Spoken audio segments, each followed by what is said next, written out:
बच्चों, class 7th की science की क्लास में आप सभी का एक बार फिर से स्वागत है बच्चों। और हम पढ़ रहे थे चैप्टर नंबर 5 ऊष्मा एवं ताप।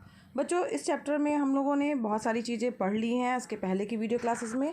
और अगर आपने अभी तक वीडियो नहीं देखे हैं तो जाके चैनल की प्लेलिस्ट में देखिए, समझिए और साथ ही जो है अपना काम कंप्लीट करते चलिए। तो बच्चों, हम लोगों ने ताप का मापन पढ़ लिया है, ऊष्मा का मापन एवं निर्भरता के बारे में भी हम जान चुके हैं।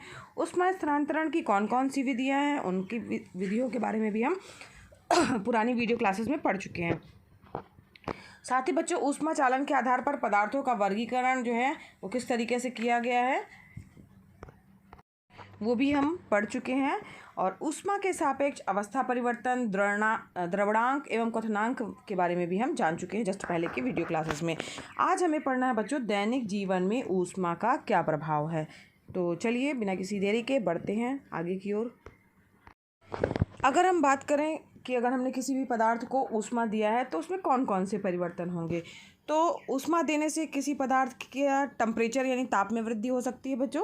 साथ ही पदार्थ की अवस्था भी बदल सकती है और पदार्थ में प्रसार यानी वो ज़्यादा मात्रा में भी, क्वांटिटी में भी ज़्यादा हो सकता है। तो ये किसी पदार्थ को ऊष्मा देने पर पदार्थ के ताप वृद्धि, पदार्थ की अवस्था में परिवर्तन का अध्ययन और जानेंगे। और पदार्थ के प्रसार के बारे में हम चलिए चर्चा कर लेते हैं। तो ऊष्मीय प्रसार की बात करते हैं। तो ठोस, द्रव और गैस के ताप को बढ़ाने पर जो है, अगर हम मान लीजिए उसमें ऊष्मा का प्रसार दे रहे हैं और ताप अगर हम उसमें बढ़ा दे रहे हैं, किसी भी ठोस का, किसी भी द्रव का या किसी भी गैस का, तो उसका जो आयतन होता है बच्चों, उसमें जो है वो प्रसार हो जाता है। तो इसी घटना को क्या कहा जाता है, ऊष्मीय प्रसार कहा जाता है। ठोस के लिए अगर हम बात करें तो अगर स्टील के दो ग्लास जब एक दूसरे में फंस जाते हैं तो गर्म कर दिया जाए अगर उनको, तो उन्हें आसानी से निकाल लेते हैं। तो आपने सोचा बच्चों कि ऐसा क्यों होता है कभी? तो ऐसा बच्चों इसलिए होता है क्योंकि जब दो ग्लास फंसे हुए हैं और जब हम ग्लासों को गर्म करते हैं तो जो नीचे वाला ग्लास है, जो बाहरी ग्लास है, वो थोड़ा गर्म होता है और उसमें आयतन प्रसार हो जाता है, वो थोड़ा सा फैल जाता है, जिसके कारण जो है उसके अंदर घुसा वाला ग्लास जो है वो आसानी से निकल जाता है। और इसी क्रियाकलाप में जो है एक हम इसी के ठोस में किस तरीके से प्रसार होता है, इसके लिए हम एक क्रियाकलाप भी करते हैं। आप चित्र देख रहे होंगे बच्चों, ये जो चित्र आपको दिख रहा है इसमें देखिए धातु के प्रसार के बारे में बताया गया है। तो इसमें क्या किया गया है कि यहाँ पर देखिए एक स्टैंड लिया हुआ है और इसमें जो एक गेंद ली हुई है लोहे की, और एक यहाँ पर एक छल्ला लगा दिया गया और इसमें छल्ला जो इस तरीके से लगाया गया है कि जो इसका आंतरिक व्यास है उससे जो है गेंद आसानी से आर पार जा सके। अब इसके बाद हम क्या करते हैं कि जब हमने एक बार देखा कि गेंद आर पार चली जा रही है, उसके बाद हमने उसको गर्म किया। जो गेंद है, लोहे की गेंद थी, तो हमने उसको गर्म किया। तो गेंद जो है जब हमने गर्म कर दिया तो उसके बाद जो है गेंद उस छल्ले से आर पार नहीं जा पा रही है। नेक्स्ट उसमें ठंडा करने के बाद जो हम देखेंगे तो उसमें जो गर्म करने पर गेंद आर पार नहीं जा पा रही है, क्योंकि गर्म करने के कारण जो गेंद है उसमें थोड़ा सा प्रसार हो गया है, जिसके कारण वो उसमें जाके फंस जा रही है और गेंद का आकार जो है वो थोड़ा सा बढ़ गया है। इसी कारण से जो है वो गेंद छल्ले के आर पार नहीं जा पा रही है। अब जो गेंद है बच्चों, उसको थोड़ी देर के लिए ठंडा होने के लिए रख देते हैं, तब वापस जो है गेंद का आकार थोड़ा सा कम हो जाएगा ना, क्योंकि ठंडी होने पर गेंद जो है वो गर्म थी इसलिए फैला था, उसका आकार प्रसार हुआ था, और उसके बाद जब ठंडी होगी तो उसका आकार कम हो जाएगा, फिर से वो आर पार जाने लगेगी। तो इससे एक बात निष्कर्ष निकल के आया, इसमें एक निष्कर्ष निकल के आया कि धातु के ठोस पदार्थ गर्म करने पर फैलते हैं तथा ठंडे करने पर सिकुड़ते हैं, और गर्म करने पर ठोसों के आकार में वृद्धि को ही क्या कहा जाता है, प्रसार कहा जाता है। थोड़े से वो बढ़ जाते हैं। ठीक है, ये बात अभी तक आपको पता नहीं होगी, लेकिन ये बात अब आपको पता चल गई कि जब हम किसी भी धातु को गर्म करते हैं तो उसमें थोड़ा सा प्रसार होता है।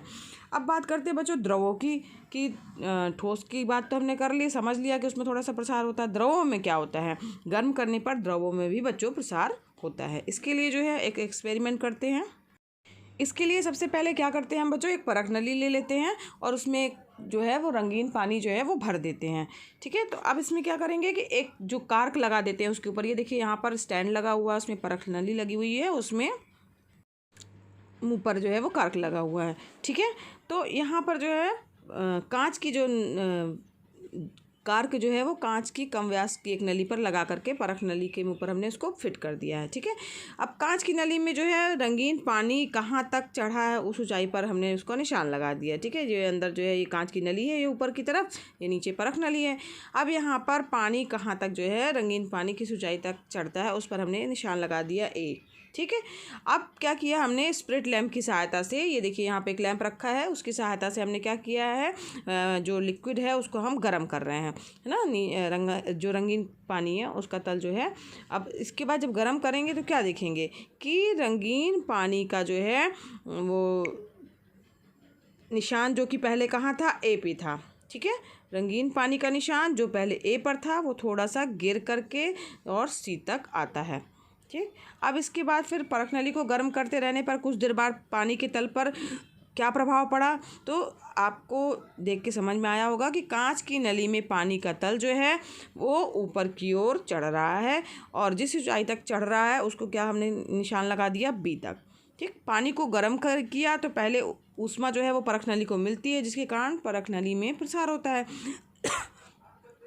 अब इसके कारण क्या होता है बच्चों, पानी जो है, अब परख नली में प्रसार हो गया जिसके कारण पानी जो है, इसके बाद बच्चों जब हम फिर से दोबारा जो है उसको गर्म कर रहे हैं, लगातार गर्म ही हो रहा है, तो पहले तो परख नली में प्रसार हुआ और पानी हमारा ए से सी की ओर नीचे की ओर आया। ठीक है, समझ रहे हैं आप। इसके बाद जब ऊष्मा जो है वो पानी तक पहुंची तो पानी में प्रसार हुआ और जो है परख नली में जो रंगीन पानी है वो कहाँ तक, बी तक चढ़ गया। ठीक, तो इस प्रकार से जो है जब हमने दोबारा निशान लगाया तो वो बी तक पहुंच गया। तो एक बात इसमें निष्कर्ष के रूप में निकल कर आई बच्चों कि ठोस की भांति द्रव भी गर्म करने पर क्या होते हैं, फैलते हैं, और ठंडा होने पर वो हैं क्या करते हैं, सिकुड़ते हैं। अर्थात द्रवों में भी प्रसार होता है। तो ठोस में भी प्रसार होता है और द्रवों में भी प्रसार होता है। अब हम चर्चा करते हैं गैसों में प्रसार के बारे में कि क्या गैसों में भी किसी तरीके का कोई प्रसार होता है। अब बच्चों इसके लिए भी हम एक एक्सपेरिमेंट करते हैं, ध्यान से समझिएगा, आपको मज़ा भी आएगा। तो गैसों में प्रसार को हम समझ सकते हैं। इसके लिए हमने क्या किया, कांच की एक बोतल ली, देखिए ये दिख रही है आपको बोतल, आप घर पे भी एक्सपेरिमेंट कर सकते हैं बच्चों।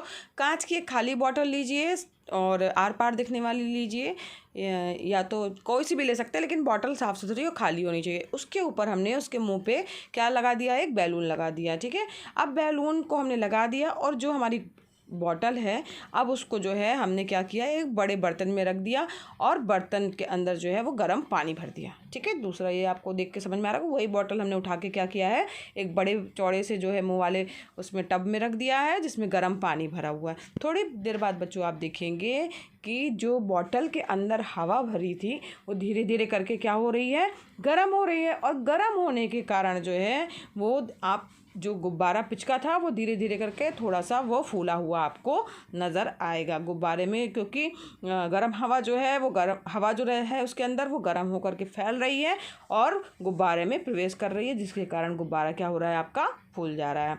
अब यहाँ पर गर्म जल से हटा करके उसको फिर से बॉटल को ठंडा करते हैं तो गुब्बारा फिर से पिचक जाता है।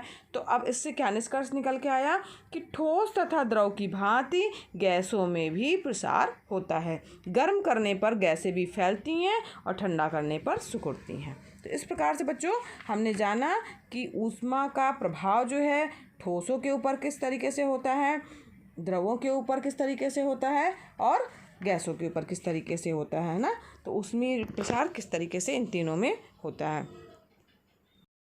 अब हम बच्चों जानेंगे कि हमारे क्या दैनिक जीवन में भी ऊष्मा के जो ये प्रसार हो रहा है उसका कुछ प्रभाव है, उसके लिए हम कुछ करते हैं क्या, या कैसे हम उससे बच सकते हैं, या कैसे कुछ नुकसान से बच सकते हैं।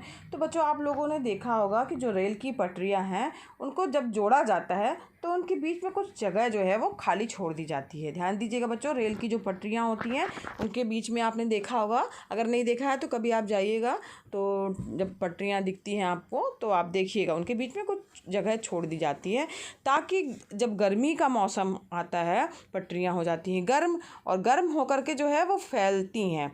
तो अगर उनके बीच में जगह नहीं होगी तो पटरियां क्या हो जाएंगी, टेढ़ी हो जाएंगी, जिसके कारण रेल के हादसे बढ़ सकते हैं। तो इसलिए उनके बीच में जगह छोड़ दी जाती है ताकि जो है पटरी गर्म होने पर टेढ़ी होकर फैलती तो है लेकिन वो टेढ़ी ना होने पाए। उनके बीच में जगह रहेगी तो वो लंबाई में ही फैलेंगी, फिर वापस ठंडी होंगी तो वापस अपनी अवस्था में आ जाएंगी।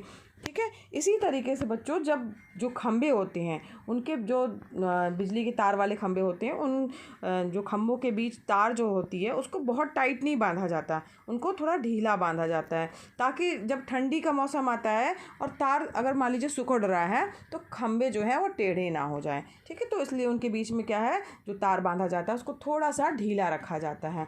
और इसी प्रकार से बच्चों जो हम लोगों ने बात की, ग्लास अगर मान लीजिए फंस गए हैं, अब वो निकल नहीं रहे हैं, तो कैसे निकालें, तो उसका तरीका यही है बच्चों, थोड़ा सा उसको ग्लास को गर्म कर दीजिए, जो बाहरी ग्लास है उसमें प्रसार होगा, वो उसका आयतन बढ़ेगा, तो अंदर वाला ग्लास जो है आसानी से निकल जाएगा।